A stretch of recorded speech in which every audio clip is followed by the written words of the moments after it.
कृष्ण हरे हरे हरे राम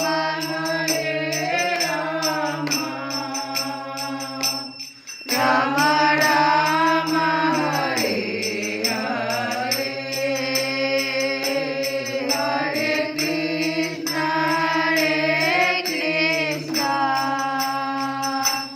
कृष्ण कृष्ण हरे हरे हरे राम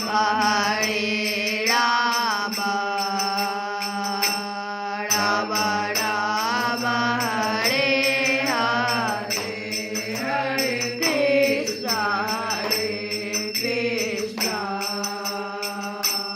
कृष्ण कृष्ण हरे हरे। जय श्री राम, जय श्री राम। जय श्री कृष्ण, जय श्री कृष्ण, जय श्री कृष्ण, जय श्री कृष्ण। आज की कथा में भगवान के नामकरण, संस्कार और बाल लीला की कुछ चर्चाएं होगी।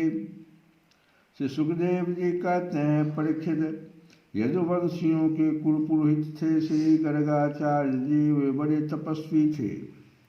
वसुदेव जी की प्रेरणा से वे एक दिन नंद बाबा के गोकुल में आए। उन्हें देखकर नंद बाबा को बड़ी प्रसन्नता हुई। वे हाथ जोड़कर उठ खड़े हुए, उनके चरणों में प्रणाम किया। इसके बाद ये स्वयं भगवान ही हैं, इस भाव से उनकी पूजा की।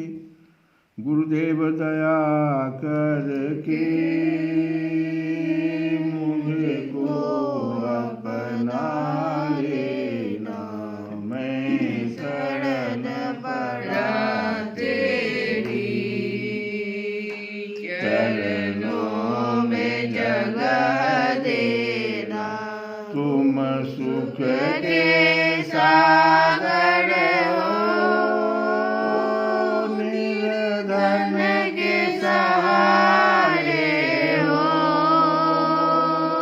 इस तन में समाए हो,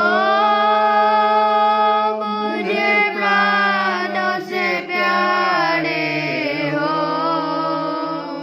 नित नाम जपूं तेरे, नहीं दिल से भुला देना। गुरुदेव दया करके मुझको अपना लेना। उनके चरणों में प्रणाम किया। इसके बाद वे स्वयं भगवान ही इस भाव से उनकी पूजा की। जब गर्गाचार्य जी आराम से बैठ गए और विधिपूर्वक उनका आतिथ्य सत्कार हो गया, तब नंद बाबा ने बड़ी ही मधुर वाणी से उनका अभिनंदन किया और कहा, भगवान आप तो स्वयं पूर्ण काम हैं, फिर मैं आपकी क्या सेवा करूं। आप जैसे महात्माओं का हमारे जैसे गृहस्थों के घर आ जाना ही हमारे परम कल्याण का कारण है। हम तो घरों में इतने उलझ रहे हैं और इन प्रपंचों में हमारा चित्त इतना दीन हो रहा है कि हम आपके आश्रम तक जा भी नहीं सकते। हमारे कल्याण के सिवा आपके आगमन का और कोई हेतु नहीं है। गुरु महाराज जब भी आते हैं तो शिष्य के कल्याण के लिए ही आते हैं। तो प्रभु, जो बात साधारणतः इंद्रियों की पहुँच के बाहर है अथवा भूत और भविष्य के गर्भ में निहित है, वह भी ज्योतिष शास्त्र के द्वारा प्रत्यक्ष जान ली जाती है। आपने उसी ज्योतिष शास्त्र की रचना की है। आप ब्रह्मवेत्ताओं में श्रेष्ठ हैं।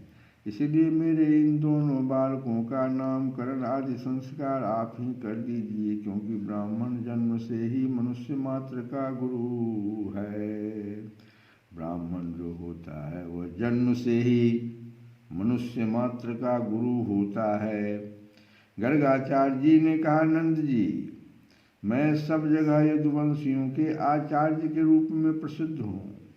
यदि तुम्हारे पुत्र के संस्कार करूँगा तो लोग समझेंगे कि यह तो देवकी का पुत्र है। कंस की बुद्धि बुरी है, वह पाप ही सोचा करती है।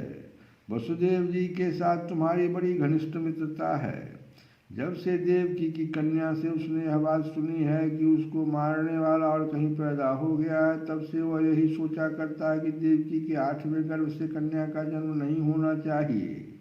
यदि मैं तुम्हारे पुत्र का संस्कार कर दूं और वह इस बालक को वसुदेव जी का लड़का समझकर मार डाले तो हमसे बड़ा अनर्थ हो जाएगा। नंद बाबा ने कहा, आचार्य जी आप चुपचाप इस एकांत गौशाला में केवल स्वस्ति वाचन करके, मंगल वाचन जो हम लोग करते हैं उस स्वस्ति वाचन करके इस बालक का द्विजाति समुचित नामकरण संस्कार मात्र कर दीजिए। औरों की कौन कहे, मेरे सगे संबंधी भी इस बात को न जानने पावे। सुखदेव जी कहते हैं, गर्गाचार्य जी तो संस्कार करना चाहते ही थे। जब नंद बाबा ने उनसे इस प्रकार प्रार्थना की तब उन्होंने एकांत में छिपकर गुप्त रूप से दोनों बालकों का नामकरण संस्कार कर दिया। गर्गाचार्य जी ने कहा, यह रोहिणी का पुत्र है, इसलिए इसका नाम होगा रोहिणेय। यह अपने सगे संबंधी और मित्रों को अपने गुणों से अत्यंत आनंदित करेगा, इसीलिए इसका दूसरा नाम होगा राम। और इसके बल की कोई सीमा नहीं है, अतः इसका एक नाम बल भी हुआ। यह यादवों में और तुम लोगों में कोई भेदभाव नहीं करे रखेगा और लोगों में फूट पड़ने पर मेल करवाएगा, इसलिए इसका एक नाम संकर्षण भी है। और यह जो सांवला है, यह प्रत्येक युग में शरीर ग्रहण करता है। पिछले युगों में इसने क्रमशः श्वेत, रक्त और पीत ये 3 विभिन्न रंग स्वीकार किए थे। अब की बार यह कृष्ण वर्ण हुआ है, इसीलिए इसका नाम कृष्ण होगा। श्री कृष्ण गोविंद हरे मुरारे, नाथ नारायण